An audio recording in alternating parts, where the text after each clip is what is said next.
Leemos en Mateo 24 los versículos 15 al 36.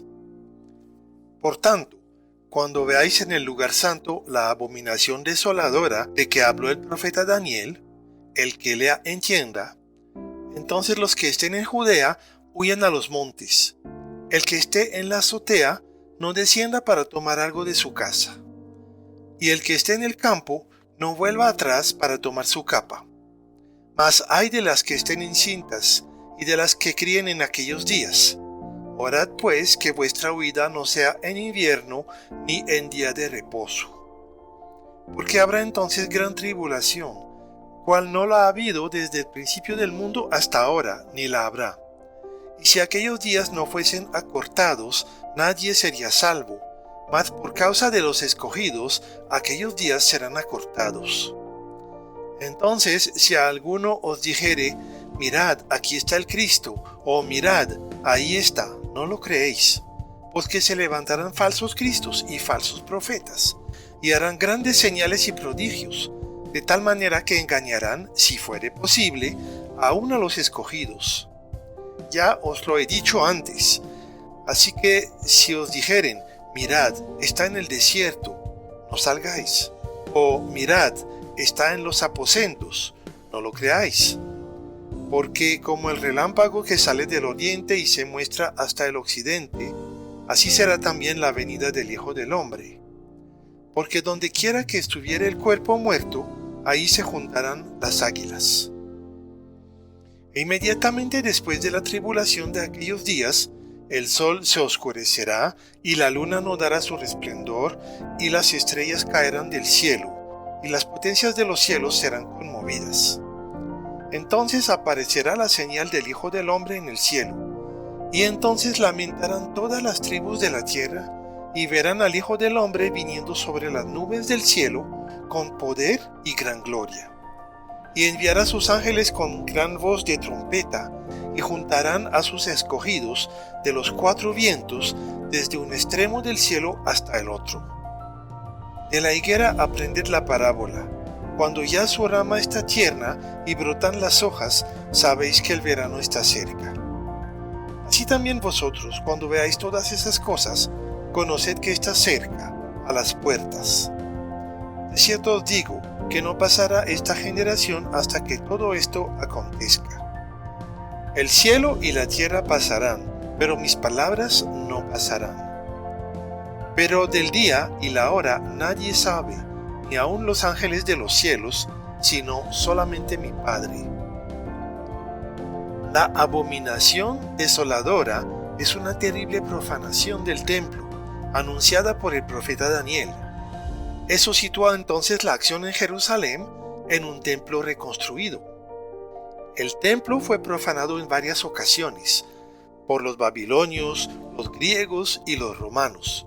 Finalmente fue arrasado en el año 70 después de Cristo. Entonces, para que esta profecía se cumpla, parece necesario que el templo sea reconstruido.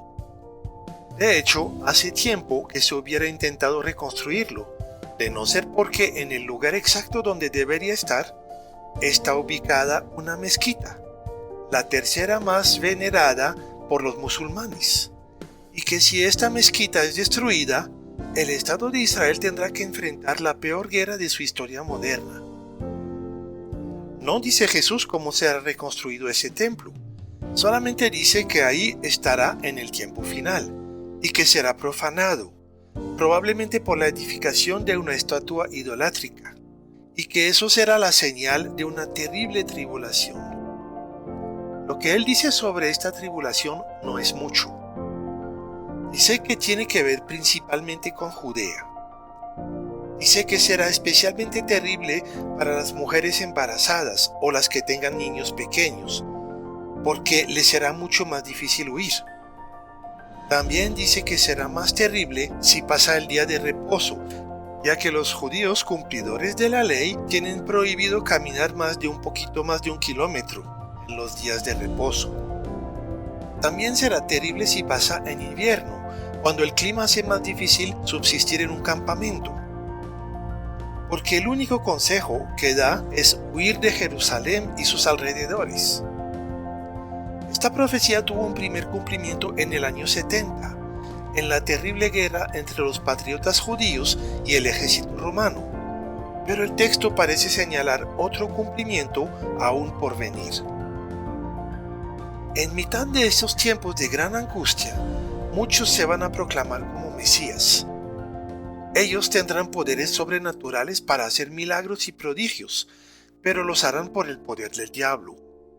Es importante recordar que todo ser humano que se presente como Mesías o Cristo es un engañador. Jesús estuvo en la tierra como el humilde Hijo del Hombre, y murió y resucitó y ascendió a la gloria del Padre. Cuando Él vuelva, será en forma gloriosa. También su venida será súbita e irresistible, es decir, que no habrá necesidad para nadie de desplazarse para encontrarlo. Cuando Él venga por su iglesia, la atraerá a Él desde cualquier lugar del mundo. El versículo 28 es de interpretación difícil. Toma la comparación de las aves de rapiña que se juntan alrededor de un cadáver. Pueden llegar de muy lejos y se juntan muchos en muy poco tiempo. La interpretación más evidente es que los creyentes no tienen que preocuparse por el lugar donde aparecerá Jesús, porque cuando Él regrese serán reunidos alrededor de Él en forma natural y rápida. Pero esta interpretación implica comparar a Cristo con un cadáver y a sus discípulos con buitres. Por lo tanto, muchos prefieren entender que se trata de los juicios de Dios alcanzando a los pecadores. De todas formas, no afecta el sentido global del texto. El versículo 29 muestra cómo los juicios de Dios vienen sobre una humanidad rebelde y malvada. Después de esto, el Señor se hará visible de todas las naciones y los que le han sido rebeldes lamentarán no haberlo reconocido. La comparación de la higuera es difícil de interpretar con precisión. Parece que tiene relación con una renovación en el pueblo de Israel. Pero muchos han pensado que la generación que presenció la fundación política de esta nación en el 1948 verían el regreso del Señor. Sobre esta base pensaron que este regreso tendría lugar en 1988, y eso no ha sucedido. La clave está en el versículo 36. Nadie sabe el día ni la hora, ni tampoco el año. Solamente tenemos que esperar y ser vigilantes.